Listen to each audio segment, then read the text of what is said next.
or attributive? Or is it to be treated like a noun, substantive?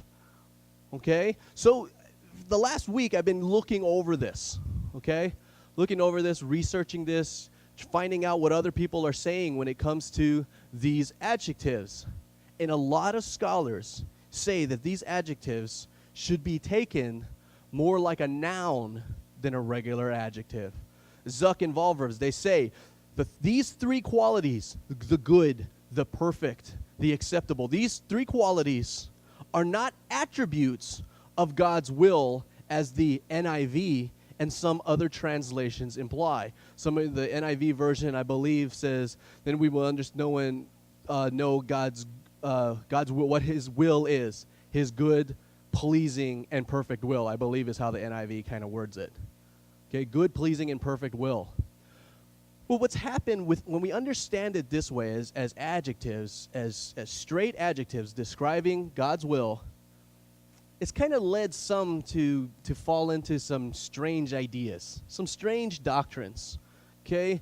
That makes it kind of fuzzy as to how we're supposed to understand it. What I'm talking about is some of you guys may have actually heard this, that there is such a thing as God's good will, God's acceptable will, and God's perfect will.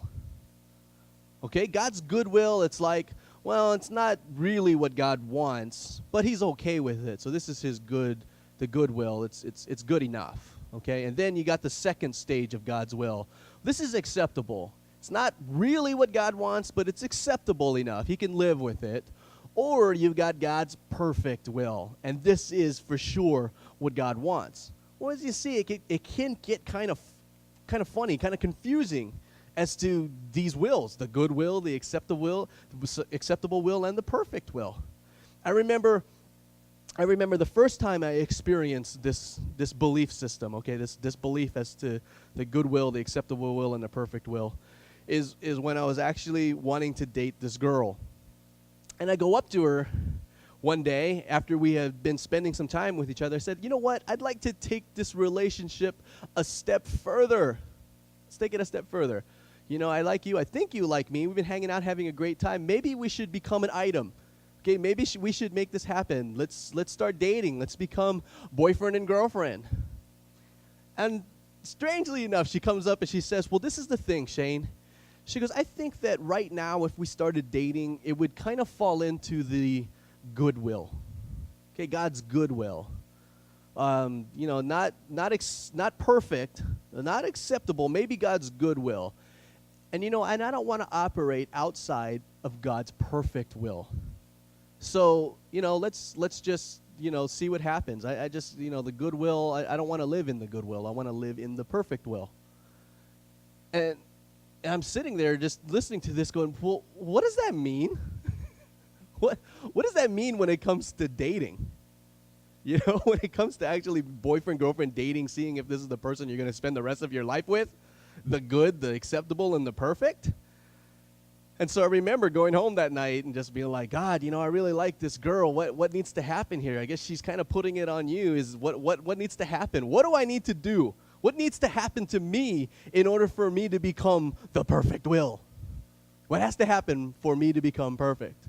Okay, well, I guess I never figured it out. And, you know, long story short, you know, later on she decided that, oh, you know, maybe this is God's perfect will, but at that time I had kind of moved on. But,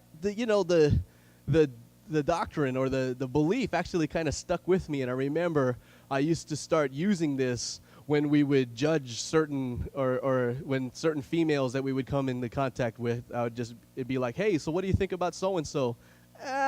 Acceptable will, maybe. What do you think about so-and-so? Goodwill. Or what about this other one here? Oh, she's perfect. She's the perfect will. That's the one, you know. So we started to kind of use that.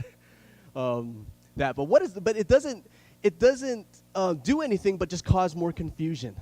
Okay. So then, if that's the case, how are we supposed to look at these adjectives? Okay. So we saw already two guys believe that they shouldn't be taken as adjectives. They should be used more like a noun. So these three qualities are not attributes of God's will, as the NIV and some other translations imply. They say, rather, Paul said that God's will itself is what is good, well-pleasing, and perfect. Good, for example, is not an adjective.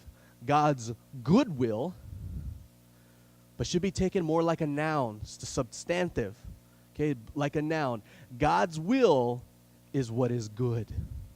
John Murray says this is not describing the will of God per se, but it's showing that what is good, what is acceptable, and perfect is the will of God. Charles Hodge says the good, the acceptable, the perfect, the will of God. So these attributes, okay, it's what we know as good, or what we are to know as good, or what we are to know as acceptable, or what we are to know as perfect, is the will of God. Come on, folks. We want it, don't we? The good life. I want the good life. So I know you guys want the good life. But what we're learning here is the good life is not found by the pattern of this world or by the spirit of the age. The good life is found in the will of God. It's found in Jesus Christ, the author and finisher of our faith. We want to live an acceptable life. We want to live the accepted life.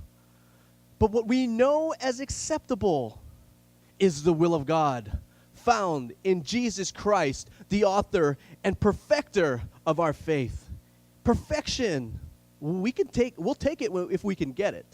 Okay, if we can get it, we'll take it. Well, guess what? We will find it, the will of God, in Jesus Christ, the author and perfecter of our faith. The perfect life, perfection, the perfect life without strife, the perfect wife without a knife, perfection. All of these things we're going to find in the will of God. The will of God is what is good. The will of God is what is acceptable. The will of God is what is perfect. Folks, we don't have to look for this love. We don't have to look for the good, the acceptable, the perfect in the world. We're not going to find it there. We don't need to find success by finding some kind of secret to success. We're not going to find it in finding the right kind of people to surround ourselves with. Making more money, we're not going to find it in that. Finding the right spouse, we're not going to find it in that. Having the right stuff, we're not going to find it in that. We're not going to find it in plastic surgery because the world defines beauty to us. We're not going to find it in that. We're going to find it in the good, the acceptable, the perfect, which is the will of God. Folks, let's not forget Solomon. Solomon denied himself nothing, gave himself everything. He wanted more money, he got it. He wanted more pleasure, he got it. He wanted more power, he got it. Some of you want more money, more power, more pleasure, and this is what we're seeking. Well, Solomon, he did all this stuff. He had everything. Everything he could have ever have wanted, denied himself nothing. And at the very end, at the conclusion, after all has been heard, after he's done all of this stuff, the conclusion was, fear God and keep his commandments. After everything, all the money he wanted, all the pleasure he wanted, all the power he wanted, what did it give him? It gave him the conclusion. Vanity, vanity. Everything in this world is nothing but vanity. A vapor, a mist, blown away by the wind. The conclusion, after all has been heard, a man who had everything, who had it all, denied himself nothing. The advice he's giving us, don't worry about that stuff, folks. Fear God and keep his commandments. His commandment. What is his commandment? Ladies and gentlemen, his commandments, the will of God. His will. The good, the acceptable, the perfect, the will of God.